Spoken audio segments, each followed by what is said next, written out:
আমার অ্যাক্সিডেন্ট করে মারা গেছে। এই খবরটা শুনে আমি বিদেশে থাকতে পারি নাই, চলে আইছি।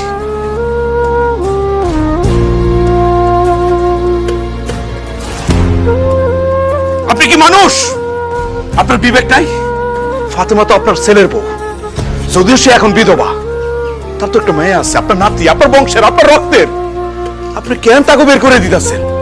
তাকে লোকে কি একটু মায়া লাগে না আপনার? বার করবো না কি করবো? হ্যাঁ কি করবো? এই অলক্ষে আমার পোলাটা খাইছে।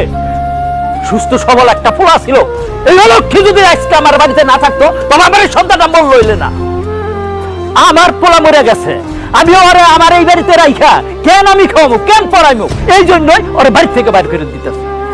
আর তোর তো পুরান প্রেমিকা, তোর যদি এত মায়া লাগে, দরদ লাগে, তুই নিয়ে যা। চাচা, আপনি মুরব্বী মানুষ, বলাটা ঠিক না, তারপর আমি বলতে বাধ্য হইতেছি। আসলে আপনি মানুষ না, আপনি জানোয়ার। আপনার বিবেক বুদ্ধি বলে কিচ্ছু নাই। আপনি বলছেন না ফাতেমারে নিয়ে যাইতে, আমি নিয়ে যাব। আপনার মতো অসভ্য মানুষের বাড়িতে ফাতেমার মেয়ের আমি রাখবো না।